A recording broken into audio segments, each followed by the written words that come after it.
So as you probably guessed, today's question is about cake. Wonderful, delicious cake. What we're going to do is we're going to start with a cube of cake and cut it into a bunch of smaller cubes. So the unnecessary animation that you're watching right now shows the 64 pieces that would result from cutting each dimension of the original cube into 4 slices. 4 times 4 times 4, or 4 cubed, gives you 64. Instead of 4, what I want to know is how many slices would you need to cut each dimension if you wanted to have 480 more pieces that had one side frosted than have 2 sides frosted. And you're like, frosted? What are you talking about? Oh, right, I forgot to mention the frosting part. So I whipped up this delicious blue frosting, right? And what I'm going to do is throw the entire cube of cake in there before I cut it. So all 6 of the sides are completely covered in this delicious blue frosting. And then I'm going to cut it up. So if I cut each dimension into 3 slices, this is what it would look like.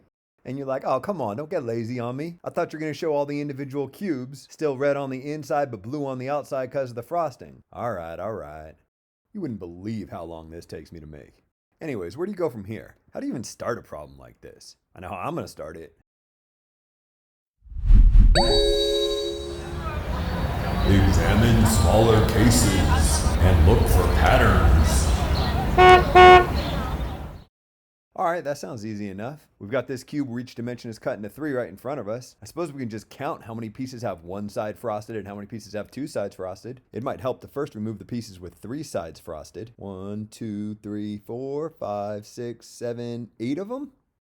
Now it's a little bit easier to see the pieces with just 2 sides frosted. Let's see, we have these 4 up front and another 4 similar ones in the back, but that still leaves these 4 in the middle. So I guess we have 4 times 3, or 12 pieces with 2 sides frosted. We can now see all the pieces with just one side frosted. I guess there's 6 of them. And that leaves the one sad piece in the middle with no sides frosted. Note we have a nice built-in check. 8 plus 12 plus 6 plus 1 equals 27, which was the total number of pieces because it's 3 cubed. Okay, cool, but it's pretty hard to figure out a pattern by just looking at the counts of each of the different types of pieces if we cut each dimension into 3 slices. So maybe we should go through the same counting exercise if we cut each dimension into 2 slices and then 4 slices. Let's start with 2. Maybe for the sake of my sanity, we can skip the step where we start out with the unfrosted cube, and then frost it and then cut it, and just start with things all ready to eat. Fortunately for us, this is a pretty quick analysis, as there's only 8 pieces, and all 8 of them have 3 sides frosted.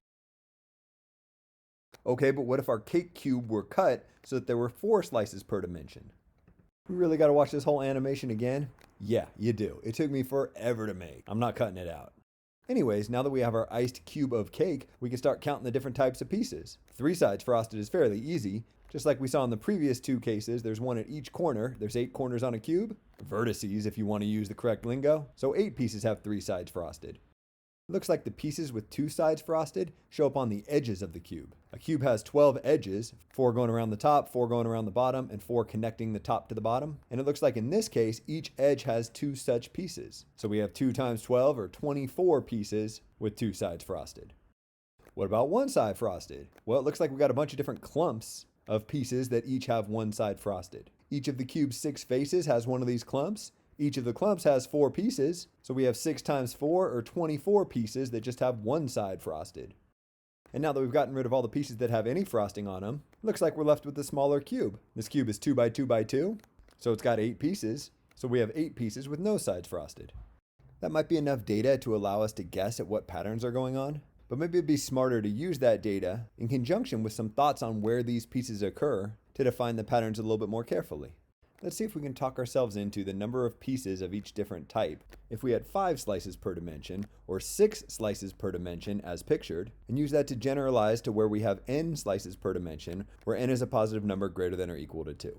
3 sides frosted is easy. Just like it's been in every case we've considered so far, in any case we're going to consider, we'll have 8 pieces with 3 sides frosted, corresponding with the 8 vertices of a cube.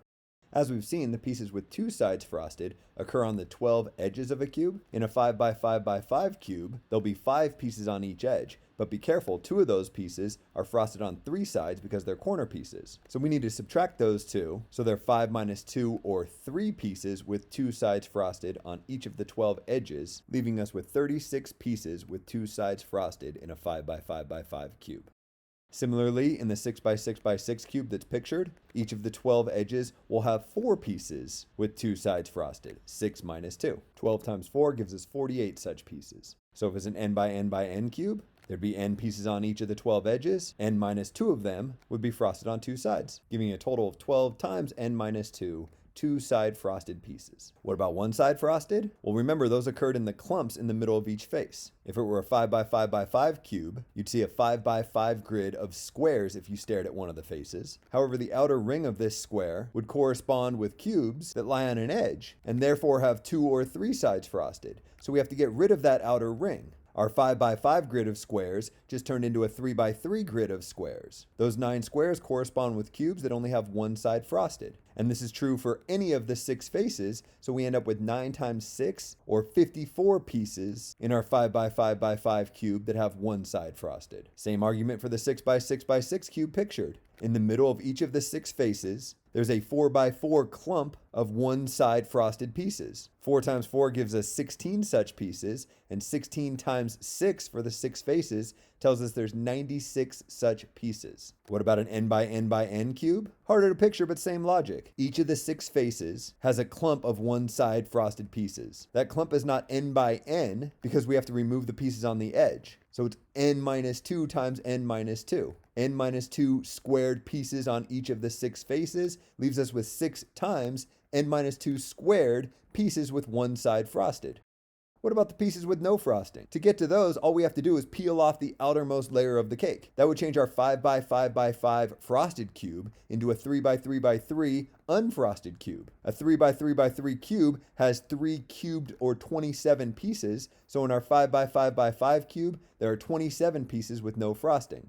Similarly, in the 6x6x6 cube that you have pictured in front of you, maybe you can imagine peeling off the frosted layer on the outside and that leaving behind a 4x4x4 cube. 4 cubed is 64, so this cube would have 64 unfrosted pieces. More generally speaking, if you started with an n by n by n frosted cube, when you peel off the outermost layer, you're left with an n minus 2 by n minus 2 by n minus 2 unfrosted cube. So there are n minus 2 cubed pieces with no frosting.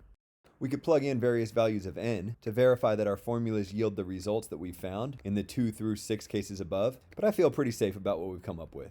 Another check we could do that I think is kind of cool is notice that an n by n by n cube would contain n cubed pieces. And since all the pieces either have 0, 1, 2, or 3 sides frosted, those expressions that we've come up with should sum to n cubed. 12 times n minus 2 gives us 12n minus 24. And then because n minus 2 squared is n squared minus 4n plus 4, 6 times n minus 2 squared gives us 6n squared minus 24n plus 24. Finally, n minus 2 cubed is n cubed minus 6n squared plus 12n minus 8. Adding the columns, we see that our expressions do in fact sum to n cubed. Nice. Maybe it's finally time to solve the question asked in this video. What we're trying to do is figure out what n would have to be in order for the number of pieces with one side frosted to be 480 more than the number of pieces with 2 sides frosted. Can you solve that equation? I bet you can. We'll start by expanding the parentheses like we've already done. We've got a quadratic, so let's set it equal to 0 and try to factor.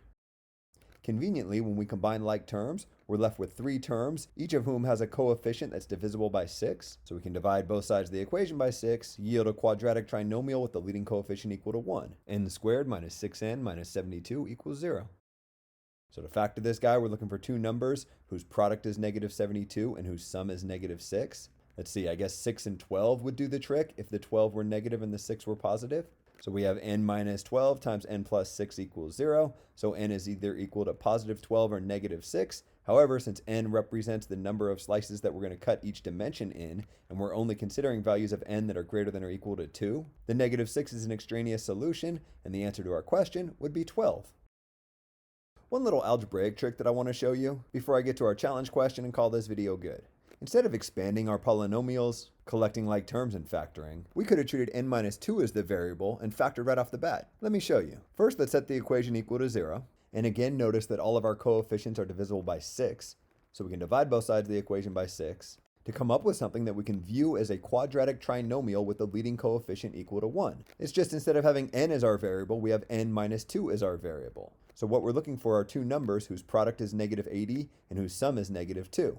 Negative 10 and 8 will work, so we get n minus 2 minus 10 and n minus 2 plus 8. But note, this is the exact same n minus 12 and n plus 6 that we saw before. So we again get 12 as our non-extraneous solution. I think it's kind of cool how that works, and I like how it cuts out the algebraic steps of having to expand the polynomials. Anyways, how about a challenge question? We're going to again start out with a big chunk of cake, except this time it won't be a cube. It'll be a right rectangular prism. We're going to dunk the whole thing in my blue frosting, covering all 6 of his faces, and then we're going to cut it into 1 inch by 1 inch by 1 inch cubes. If we need to end up with a total of 960 cubes that have either one side frosted or 2 sides frosted, and its base is 1 foot by 1 foot, how tall should this right rectangular prism be? Put any questions, thoughts, or solutions in the comments.